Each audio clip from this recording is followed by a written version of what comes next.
जय जगन्नाथ नमस्कार। आसंतु नजर पकेबा आज मयूरभंज जिलार टॉप न्यूज अपडेट कौन सब रही किंतु ता पूर्व आपण मानक गोटे अनुरोध भिडियोटी को शेष पर्यंत देखि आपणकर सुचिंतित मतामत दिंतु एवं भिडियोटी को लाइक करंतु। आज प्रथम खबर 18 नंबर जातीय राजपथ दांतिया मुहां करंजिया ढाबा सम्मुख में गुरुवार अपराह घटी जाइथिबा एक मर्मन्तुद सड़क दुर्घटन ऑटो चालक समेत महिला एवं महिला 11 वर्ष और 1.5 वर्षर शिशुकन्या गुरुतर भाव में आहत होता बेले गुरुवार अपराह 3टारे दुर्घटनाग्रस्त ऑटो एवं स्कॉर्पियो कार को जबत कर तदंत आरंभ कला बेतनटी पुलिस। सूचना मुताबक निज सान भाईर शुद्धिक्रिय जग दे सारी बापघर बैसिंगा थाना अधीन उदीपुरा ग्रामर निवेदिता बेहरा निजर 2 झीलों सहित Audi 11G 3483 नंबर विशिष्ट ऑटो जोगे शाशुघर कुलियणा थाना कुचई उपकंठ दरखोली गाँव को जाउथिले।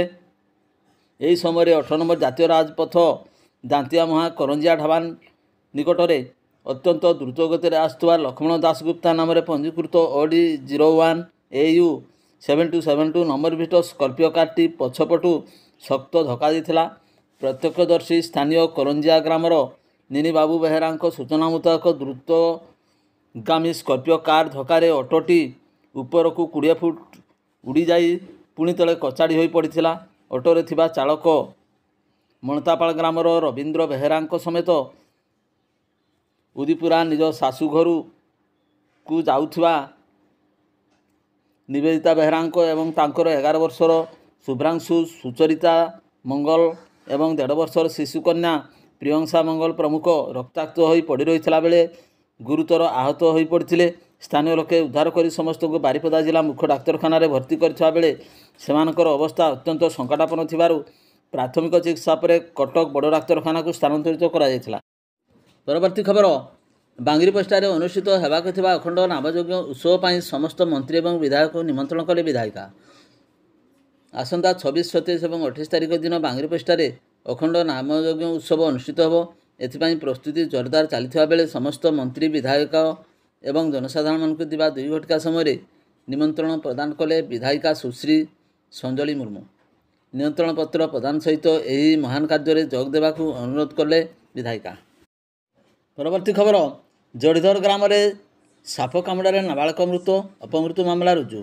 खुंटा थाना अधीन डेंगाम पंचायत जड़ीधर ग्राम में जैनिक नाबालिक को साप कामुड़े मृत्युवरण कर जहां नहीं संपृक्त ग्राम में शोकाकुल परिवेश सृष्टि होती।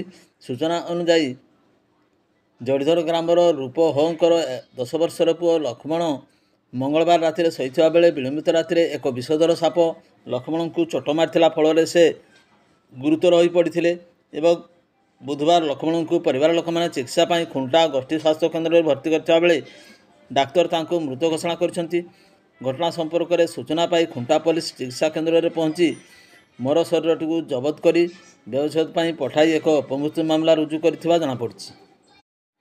परवर्ती खबर मोरडा ब्लॉक तथा निर्वाचन मंडली अधीन दुर्गापुर पंचायत चिलबसा जंगल बेआईन शालगछ कटा प्रसंग में 2 जन अभियुक्त को गिरफ्त कर गुरुवार अपराह 4टारे वन विभाग कोर्टचाण कर बेले अन्य जड़े फेरार आसामी को गिरफ्त करने को उद्यम जारी रखी वन विभाग। गिरफ अभियुक्त माने हेउचंती मोरडा ब्लॉक अधीन चिलबसा ग्रामर डम्बरुधर बेहरा पुओ शरद बेहरा एवं प्रताप चंद्र महांतर पुओ लोकनाथ महंत।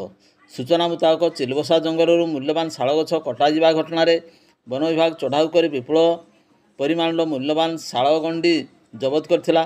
एने मामला रुजु करने सहित 2 अभियुक्त को गिरफ्त कर स्वास्थ्य परीक्षा पर बेतनटी जेएमएफसी कोर्ट को चारण करथिला।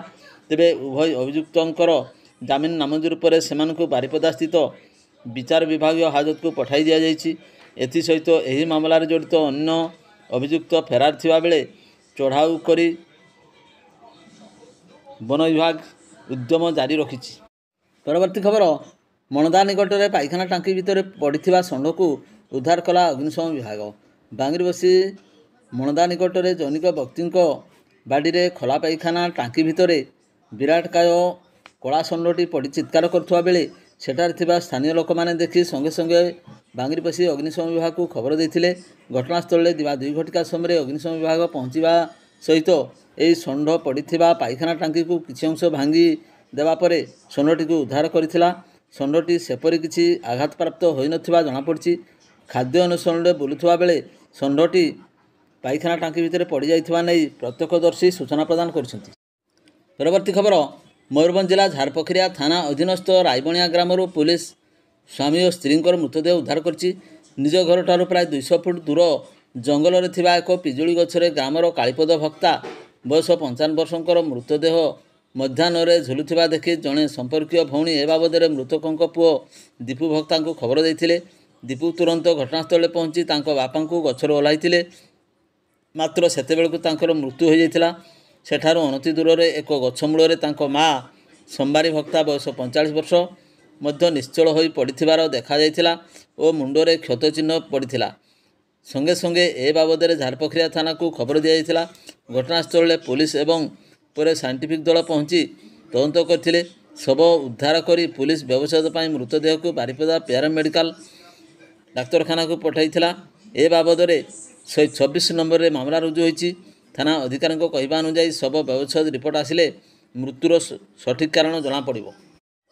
ପରବର୍ତ୍ତୀ ଖବର, ବେତନଟୀ ଅଞ୍ଚଳରେ ଶତାଧିକ ଲୋକଙ୍କର ଶବଦାହ କରିଥିବା ନବକୁମାର ନାୟକ 67 ବର୍ଷଙ୍କର ଗୁରୁବାର 18 ନମ୍ବର ଜାତୀୟ ରାଜପଥ ତାରାକଠି ପୋଲ ନିକଟରେ ଦୁର୍ଘଟଣାରେ ମୃତ୍ୟୁ ଘଟିଥିବା ଜଣାପଡ଼ିଛି। ନବକୁମାର ବାହାନଡା ଗ୍ରାମର ଜଣେ ପରୋପକାରୀ ବ୍ୟକ୍ତି। ସେ ସାଇକେଲ ଯୋଗେ ଦାନ୍ତିଆମୁହାଁ ଯାଉଥିବା ବେଳେ ତାଙ୍କୁ ଏକ ଦ୍ରୁତଗାମୀ କାର ଧକ୍କା ଦେଇଥିଲା, ଫଳରେ ଘଟଣାସ୍ଥଳରେ ତାଙ୍କର ମୃତ୍ୟୁ ଘଟିଥିଲା।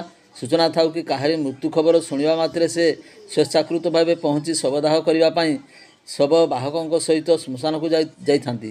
ନବଙ୍କ ମୃତ୍ୟୁ ଖବର ବେତନଟୀ ପୁଲିସ ଘଟଣାସ୍ଥଳରେ ପହଞ୍ଚି ଶବ ଜବତ କରିବା ସହିତ ଏକ ମାମଲା ରୁଜୁ କରି ବାରିପଦା ବ୍ୟବଚ୍ଛେଦ ପାଇଁ ପଠାଇଥିଲେ। ଏହି ବ୍ୟକ୍ତିଙ୍କ ମୃତ୍ୟୁରେ ବେତନଟୀ ଅଞ୍ଚଳରେ ଶୋକର ଛାୟା ଖେଳିଯାଇଥିବା ସହିତ ତାଙ୍କ ପରିବାରବର୍ଗଙ୍କ ପ୍ରତି ସମବେଦନା ଜ୍ଞାପନ କରାଯାଇଛି।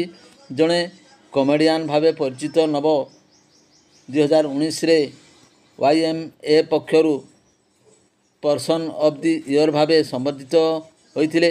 ତାଙ୍କ ମୃତ ଶରୀର ଗ୍ରାମରେ ପହଞ୍ଚିବା ପରେ ଶୋକାକୁଳ ପରିବେଶ ସୃଷ୍ଟି ହୋଇଥିଲା। ଏକ ବିଶାଳ ପଟୁଆରରେ ଗ୍ରାମ ଶ୍ମଶାନରେ ଶେଷକୃତ୍ୟ ସମ୍ପନ୍ନ କରାଯାଇଥିଲା। ତାଙ୍କର ଏକମାତ୍ର ପୁତ୍ର ଦିଲ୍ଲୀପ ମୁଖାଗ୍ନି ଦେଇଥିଲେ। ପରବର୍ତ୍ତୀ ଖବର, ମୟୂରଭଞ୍ଜ ଜିଲ୍ଲା ଠାକୁରମୁଣ୍ଡା ବ୍ଲକ ତରାମରା ପଞ୍ଚାୟତ ଅନ୍ତର୍ଗତ ଠାକୁରମୁଣ୍ଡା ଆନନ୍ଦପୁର 53 ନମ୍ବର ଜାତୀୟ ରାଜପଥର ପତ୍ରତଳା ଛକ ନିକଟରେ ଗୁରୁବାର ମଧ୍ୟାହ୍ନ ସମୟରେ ଏକ କାର ରାସ୍ତାକଡ଼ ଗଛରେ ଧକ୍କା ଦେବାରୁ କାର ଚାଳକ ଗୁରୁତର ହୋଇପଡ଼ିଛନ୍ତି। ଗୁରୁତର ଜଣକ ଯାଜପୁର ଜିଲ୍ଲା ସୁଜନପୁର ଅଞ୍ଚଳର ତନ୍ମୟ ବିଶ୍ୱାଳ ବୋଲି ଜଣାପଡ଼ିଛି। ଦୁର୍ଘଟଣା ପରେ ସ୍ଥାନୀୟ ଲୋକେ ତାଙ୍କୁ ଗୁରୁତର ଅବସ୍ଥାରେ କାର ଭିତରୁ ବାହାର କରି ବାଇକ୍ ଯୋଗେ ଚିକିତ୍ସା ପାଇଁ ଠାକୁରମୁଣ୍ଡା ଗୋଷ୍ଠୀ ସ୍ୱାସ୍ଥ୍ୟ କେନ୍ଦ୍ରରେ ଭର୍ତ୍ତି କରିଥିଲେ। ଚିକିତ୍ସା ପରେ ଅବସ୍ଥା ଗୁରୁତର ଥିବାରୁ ତାଙ୍କୁ ଘଷିପୁରା ସ୍ୱାସ୍ଥ୍ୟ କେନ୍ଦ୍ରକୁ ସ୍ଥାନାନ୍ତରିତ କରାଯାଇଛି। ସୂଚନା ଅନୁଯାୟୀ ତନ୍ମୟ ବିଶ୍ୱାଳ କରଞ୍ଜିଆ ଦେଓ ଜଳସେଚନ ପ୍ରକଳ୍ପର ଠିକାଦାର କାମ କରନ୍ତି। କାମ ତଦାରଖ କରିବାକୁ ସେ କରଞ୍ଜିଆକୁ ନିଜ କାର ଚଳାଇ ଆସୁଥିବା ବେଳେ ନିଜ ଦିନ ପ୍ରାୟ 2ଟା ସମୟରେ ଭାରସାମ୍ୟ ହରାଇ ରାସ୍ତାକଡ଼ ଗଛରେ ଯାଇ ପିଟି ହୋଇଯାଇଥିଲା। କାର ଚଳାଉଥିବା ବେଳେ ଆଖି ଲାଗିଯାଇ ଦୁର୍ଘଟଣା ଘଟିଥିବା କୁହାଯାଉଛି। ଖବର ପାଇ ଠାକୁରମୁଣ୍ଡା ଥାନା ପୁଲିସ ଘଟଣାସ୍ଥଳରେ ପହଞ୍ଚି ତଦନ୍ତ କରୁଛି। ପରବର୍ତ୍ତୀ ଖବର, ଦ୍ୱିତୀୟ ଶ୍ରୀକ୍ଷେତ୍ର ଭାବେ ପ୍ରସିଦ୍ଧି ଲାଭ କରିଥିବା ବାରିପଦା ଶ୍ରୀ ଶ୍ରୀ ହରି ବଳଦେବଜୀଉ ମହାପ୍ରଭୁ ବିଜୟଙ୍କର ରଥଯାତ୍ରା ଏବଂ ମନ୍ଦିର ଉନ୍ନତିକରଣ ନିମନ୍ତେ ଅତ୍ୟନ୍ତ ପକ୍ଷେ 5 କୋଟି ଟଙ୍କା ଅନୁଦାନ ରାଶି ପ୍ରଦାନ ଲାଗି ନଗରପାଳ କୃଷ୍ଣାନନ୍ଦ ମହାନ୍ତିଙ୍କ ଦ୍ୱାରା ମୁଖ୍ୟମନ୍ତ୍ରୀ ଏବଂ ଆଇନ ମନ୍ତ୍ରୀଙ୍କ ଉଦ୍ଦେଶ୍ୟରେ ଦାବିପତ୍ର ପ୍ରଦାନ କରାଯାଇଛି। 1575 ମସିହାରୁ ବାରିପଦାରେ ରଥଯାତ୍ରା ଅନୁଷ୍ଠିତ ହୋଇଆସୁଛି। ପୁରୀ ରଥଯାତ୍ରା ସହିତ ବାରିପଦା ରଥଯାତ୍ରାର ଅନେକ ସାମଞ୍ଜସ୍ୟ ରହିଛି। 3 ରଥରେ ଚତୁର୍ଥା ମୂର୍ତ୍ତିଙ୍କୁ ରଥାରୂଢ଼ କରି ଲକ୍ଷାଧିକ ଭକ୍ତଙ୍କ ସମାଗମରେ ଏଠାରେ ରଥଯାତ୍ରା ହୋଇଥାଏ।